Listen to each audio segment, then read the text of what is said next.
یا من اسمہ دواء وذکرہ شفاء۔ فرماتے ہیں کہ تم میں سب سے اچھا وہ ہے جو اپنے گھر میں اچھا ہے۔ تھوڑا پردے کے اس طرف بھی پبلک کو خوش کر دیں۔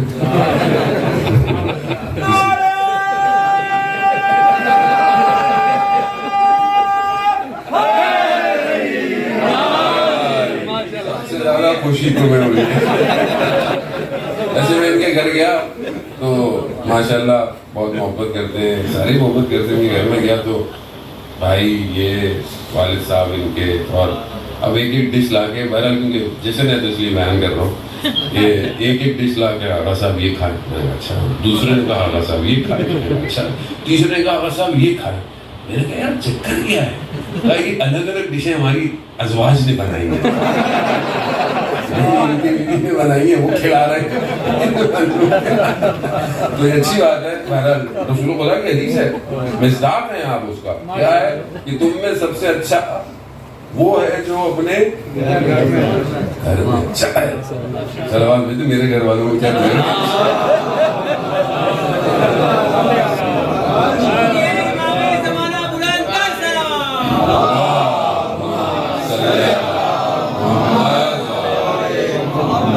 کچھ دوست بیٹھے میں نام نہیں لیتا، مسائل جو آتے ہیں ان کے گھر والے میں کہتے ہیں کہ ان کو بھی آپ تھوڑے سے اچھے ہو جائیں گے۔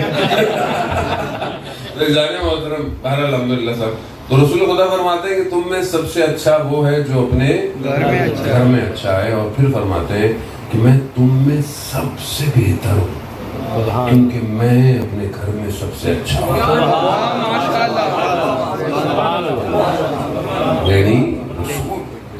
یعنی یہ سٹرکچر دے رہے ہیں کمیونٹی بلڈنگ کا کہ if you want to be a good تو you have to be good at your home first۔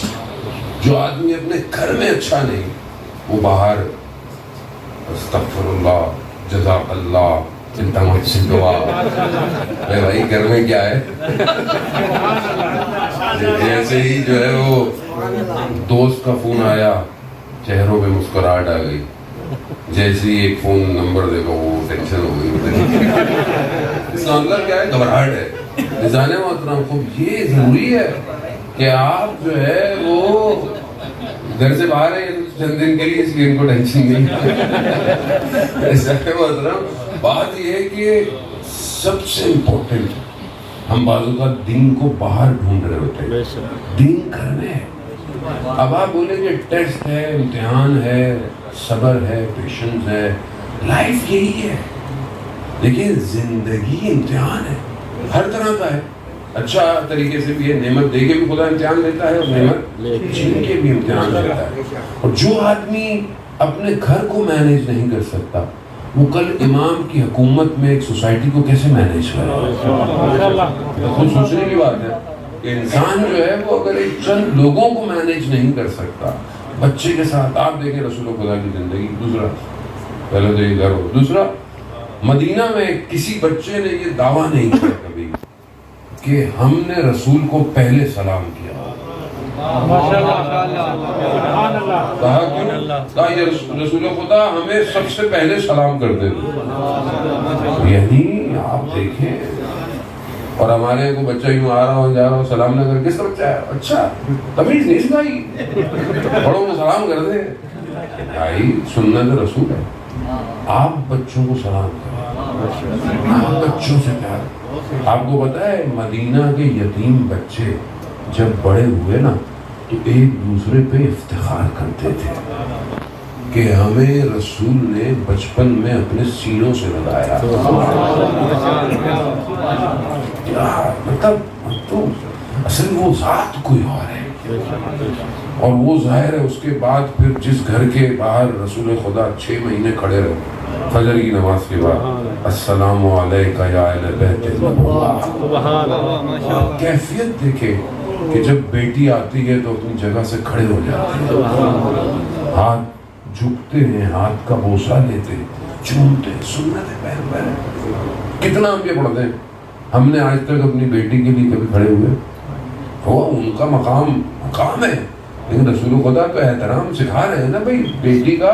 رسول خدا کی حدیث ہے ایک اور آپ کی خدمت میں جانے محترم فرماتے ہیں بیٹا گرے چھوڑ دو خود کھڑا ہو جائے گا، بیٹی گرے اٹھا لو کیونکہ نہیں پتا کل اس کا نصیب کیسا ہوگا.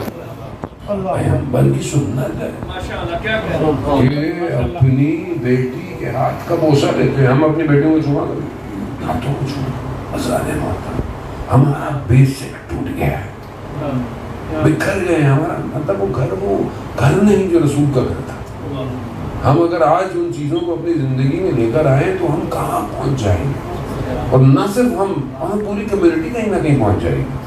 تو یہ چیزیں رسول کی زندگی. رسول خدا کی ایک اور حدیث، گھر ہو گیا، بچے ہو گئے، یتیم ہو گئے، ایک آدھ اور بہرحال آپ سے تماشا ہوا.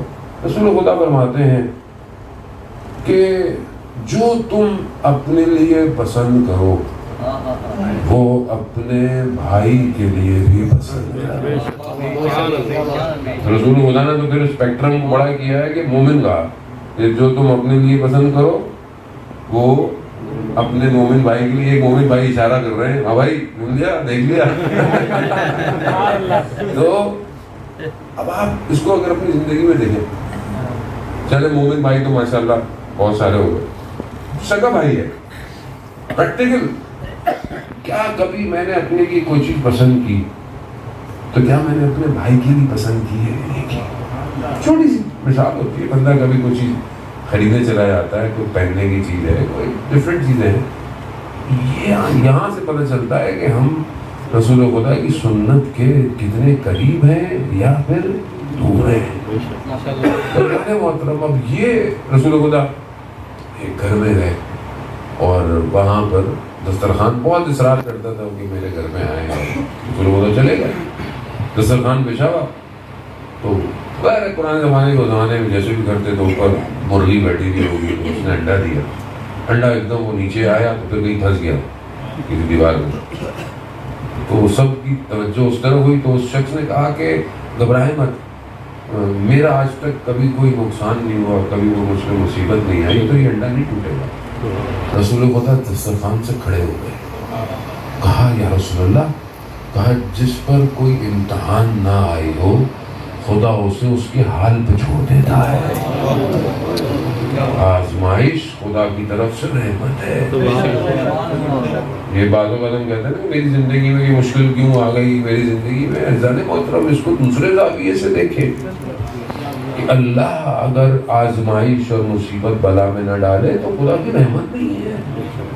مولا قلی حسین ہمدانی کا اپنا آیت اللہ نخود کی اصفہانی کا مشہد مقدس امام رضا علیہ السلام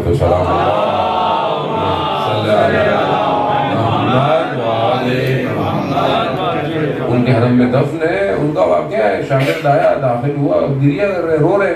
رو کیوں رہے؟ کہا خدا نے میرا مرتبہ بڑھا دیا ہے. تو کہا اس میں تو خوش ہونا چاہیے تھا آپ کو. کہا میں اس لیے رو رہا ہوں کہ جو پہلا مرتبہ تھا، جو پہلا میرا لیول تھا، اس میں کوئی میرے پاس آتا تھا اور وہ اتنے مشہور تھے کہ حاجت مند صرف ان کے گھر کو نوک کرے اس کی حاجت پوری ہو جاتی تھی. لیول تھا. اس کے باوجود وہ کہتے تھے کہ میرے پاس نہیں آیا کرو. کیوں آتے ہو میرے پاس؟ مولا کے پاس جایا کرو. اصل تو حقیقت تو یہی ہے، بھائی مولا کے پاس جاؤ. وہ کہتے میرے پاس وہ آتا تھا، اپنی مشکل بیان کرتا تھا، میں دعا کرتا تھا، اس کی مشکل ہٹ جاتی تھی. اب جس مقام پہ میں آیا ہوں یعنی اور اوپر سے دیکھ رہا ہوں تو مجھے نظر آ رہا ہے کہ وہ جو مشکل تھی نا وہ خدا کا فضل تھا. اور میں دعا کر کر اس فضل کو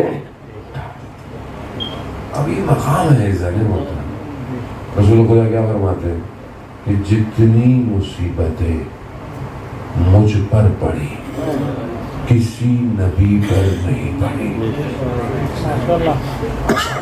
رسول خدا نے کیا لہو لہان کر دیا. لوگوں طائف میں لہو لہان ہو گئے.